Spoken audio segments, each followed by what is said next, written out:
Assalamualaikum warahmatullahi wabarakatuh. Perkenalkan kami dari kelompok 13. Kami akan menyampaikan mengenai agama Bahai.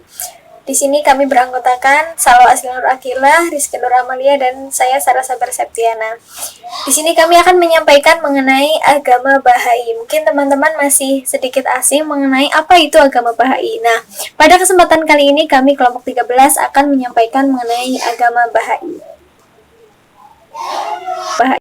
Seperti yang teman-teman lihat pada layar adalah makam suci Bahabullah yang sejak tahun 2008 itu telah diakui sebagai warisan budaya oleh Perserikatan Bangsa-Bangsa. Nah, apa sih itu agama Bahai? Nah, agama Bahai adalah agama yang independen dan bersifat universal. Dan umat Bahai berkeyakinan bahwa agama harus menjadi sumber perdamaian dan keselarasan, baik dalam keluarga, masyarakat, bangsa, maupun dunia. Nah, untuk lebih memahami apa itu agama Bahai, berikut penjelasan dari kelompok 13. Seperti yang teman-teman lihat pada layar adalah makam suci Bahabullah yang sejak tahun 2008 itu telah diakui sebagai warisan budaya oleh Perserikatan Bangsa-Bangsa. Nah, apa sih itu agama Bahai? Nah, agama Bahai adalah agama yang independen dan bersifat universal. Dan umat Bahai berkeyakinan bahwa agama harus menjadi sumber perdamaian dan keselarasan, baik dalam keluarga, masyarakat, bangsa, maupun dunia. Nah, untuk lebih memahami apa itu agama Bahai, berikut penjelasan dari kelompok 13. Ya, selanjutnya ada sejarah, populasi, dan potret agama Bahai di dunia. Bahai merupakan agama yang menekankan spiritual bagi umat manusia. Agama ini lahir di Persia, yang sekarang disebut dengan Iran, pada tahun 1863. Pendirinya yaitu Mirza Husain Ali Nuri, yang bergelar Baha'ullah, yang berarti kemuliaan Allah. Awal perkembangannya di Persia dan Timur Tengah sangat terbatas. Sejak awal, agama ini mendapatkan diskriminasi yang berlanjut. Pada awal abad 21, penganutnya mencapai 5 hingga 8 juta jiwa di seluruh dunia. Seorang pembawa wahyu yang hadir untuk menjadikan perdamaian dan keselarasan di bumi. Selanjutnya, populasi jiwa di agama Bahai diungkapkan di komunitas Bahai terdapat 5-6 juta orang yang menganut agama Bahai di dunia. Menurut The World Almanac and Book of Facts 200, kebanyakan penganut Bahai hidup di Asia sekitar 3,6 juta, Afrika sekitar 1,8 juta, dan Amerika Latin 900.000 jiwa. Masyarakat Bahai yang terbesar di dunia adalah di India sekitar 2,2 juta. Kemudian di Iran dengan 350.000 dan di Amerika Serikat dengan 150.000 orang. Selain itu di negara-negara lain jumlah penganutnya sangat berbeda. Pertama ada Sangbab. Sangbab merupakan Sayyid Ali Muhammad, lahir pada 20 Oktober 1819 di Shiraz. Arti Sangbab sendiri adalah pintu gerbang. Yang dimaksud pintu gerbang ini adalah pintu gerbang sebuah kerajaan baru, yaitu kerajaan Tuhan di bumi. Warga Iran banyak menganut Syiah dan menunggu kehadiran seorang yang dijanjikan Tuhannya. Sangbab mengajarkan banyak tanda dan peristiwa yang ada di kitab. Contohnya harus dimengerti dalam arti kias, bukan arti harfiah. Makam Sangbab kini menjadi tempat berziarah yang penting bagi umat Bahai. Di sini saya akan menjelaskan mengenai sejarah, populasi, dan potret agama Bahai di Indonesia. Agama Bahai masuk ke Indonesia pada tahun 1878 yang dibawa oleh Mustafa Rumi dan Jamal Effendi.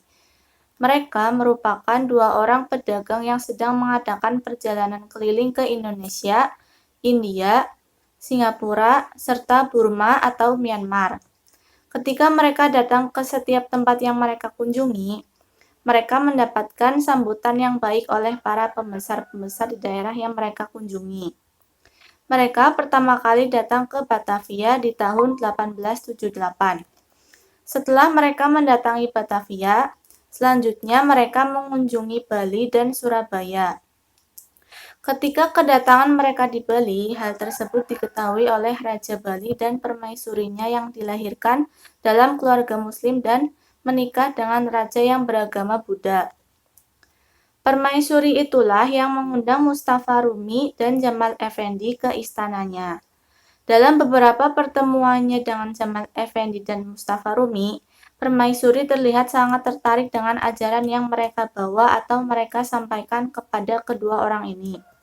Setelah mengunjungi Bali, mereka berangkat menuju kota Makassar yang merupakan pusat pemerintahan Belanda pada masa itu. Kedatangan mereka ke kota Makassar disambut dengan baik oleh masyarakat setempat yang tertarik kepada mereka dan ajaran-ajaran yang mereka bawa atau sampaikan. Setelah beberapa waktu di Makassar, mereka melanjutkan perjalanan menuju ke Parepare.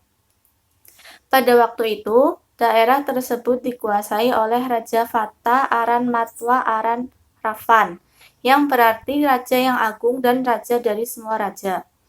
Raja tersebut bertanya mengenai tujuan perjalanan mereka. Setelah Jamal Effendi menjelaskan tujuan perjalanannya, Raja merasa gembira sekali. Mereka menjadi tamu raja untuk beberapa bulan, dan selama itu seluruh anggota keluarga kerajaan menjadi akrab dengan kedua tamu ini. Dan mereka sangat tertarik dengan ajaran yang mereka sampaikan. Setelah beberapa waktu, tiba-tiba datang wabah penyakit cacar yang menyerang daerah tersebut yang menyebabkan banyak jiwa melayang. Kemudian, Raja memohon Jamal Effendi agar memberikan bantuannya untuknya serta rakyatnya. Dan dengan kearifan serta kepandaian Jamal Effendi, dia berusaha membuat vaksin secara sederhana. Kemudian setelah itu agama Bahai tersebar di beberapa daerah di Indonesia. Di antaranya di Jawa Tengah, agama Bahai disebarkan di Desa Cebolek, Kecamatan Margayoso oleh Sutiono, seorang guru SD Desa Sekar Jalak. Tepatnya pada tahun 1959, ia diajak oleh seorang temannya untuk takziah ke Rembang dan berkenalan dengan Dr. Hamsih dari Iran yang bertugas di Rembang. Dalam perkenalan itu, ia diberi penjelasan serta diberi buku-buku tentang agama Bahai. Kemudian pada tahun 1960, ia memohon agar dapat dipindahkan tugasnya sebagai guru SD ke Cebolek. Hal tersebut dilakukan karena di desa tersebut adalah tempat tinggal orang tua beserta keluarganya, dan permohonan tersebut dikabulkan. Tetapi agama Bahai di desa Cebolek nampaknya tidak berkembang. Hal ini terlihat dari jumlah penganutnya. Ketika dilihat berdasarkan rentang hasil penelitian pada tahun 1994 sampai dengan tahun 2014, dinyatakan bahwa jumlah penganut agama Bahai berada di sekitar 21 sampai dengan 23 orang. Selama 20 tahun hanya ada penambahan anggota, yaitu 1 kakak. Jika dahulu ada 6 kakak, sekarang berubah menjadi 7 kakak. Nah, selanjutnya saya akan menyampaikan mengenai sejarah, populasi, dan potret agama di Banyumas, Jawa Tengah. Nah, berdasarkan hasil penelusuran dari kelompok 13, kami belum menemukan adanya data terkait warga yang menganut agama Bahai di Banyumas.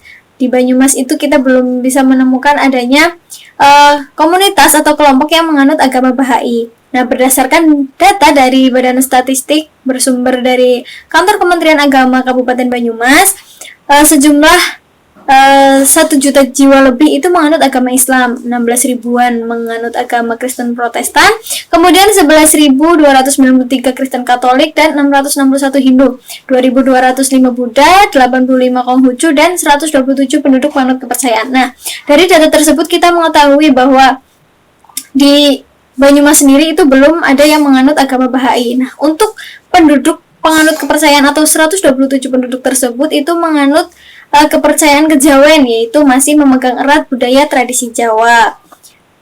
Adapun keberagaman agama yang ada di Banyumas sendiri itu bisa kita rasakan ya, bahwa di Banyumas sendiri memang beragam agama yang dianut. Namun belum ditemukannya adanya agama Bahai. Nah, selanjutnya untuk di Jawa Tengah sendiri. Nah, di Jawa Tengah sendiri itu agama Bahai itu sudah ada di daerah Pati. Nah, seperti yang sudah dijelaskan oleh Mbak Rizky, bahwa di Jawa Tengah itu pertama itu dipelopori oleh Sutiono, seorang guru SD di Sekarjalak. Nah, adapun di Pati sendiri itu perkembangannya tidak terlalu pesat, hingga saat ini masih ada sekitar 33 kakak saja. Adapun penganutnya itu penduduk biasa, baik itu dari petani, baik itu dari kalangan pelajar maupun mahasiswa.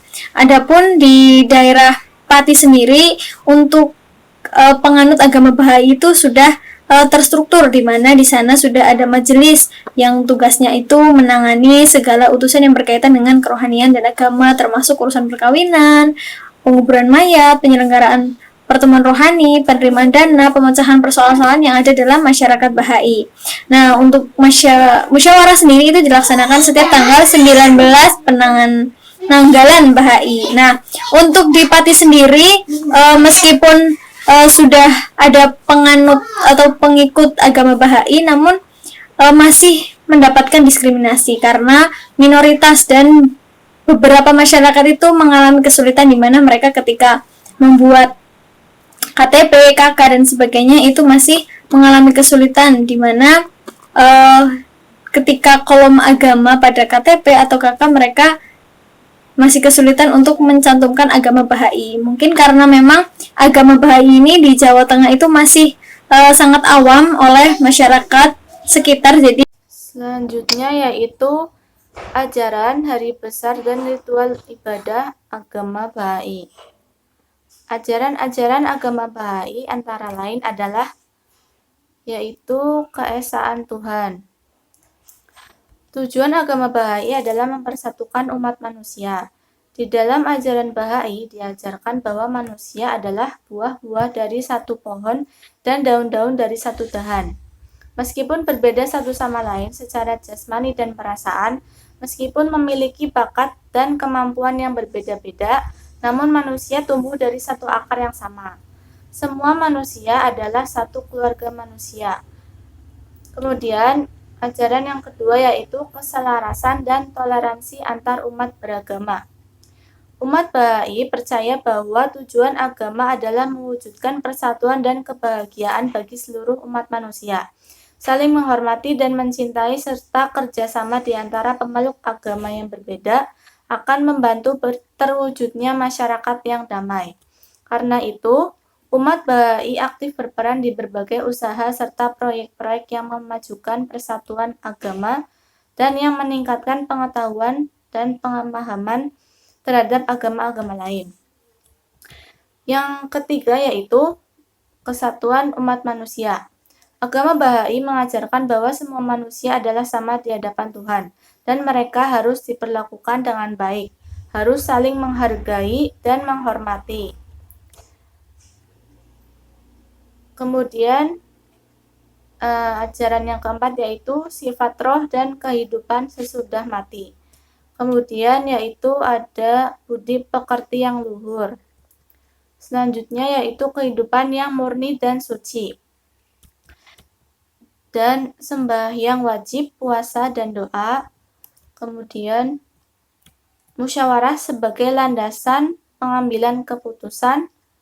Kemudian ada kesetiaan kepada pemerintah, keadilan dan pemerataan bagi semua manusia, serta bekerja adalah ibadah, dan pendidikan diwajibkan bagi setiap manusia, memajukan perkembangan kaum wanita, keselarasan antara ilmu pengetahuan dan agama, memajukan perkembangan sosial ekonomi,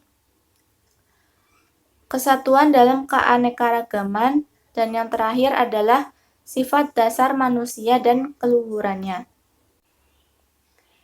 Rumah ibadah Bahai mencerminkan tujuan dasar agama Bahai yang mendorong kesatuan umat manusia dan mencerminkan keyakinan akan keesaan Tuhan.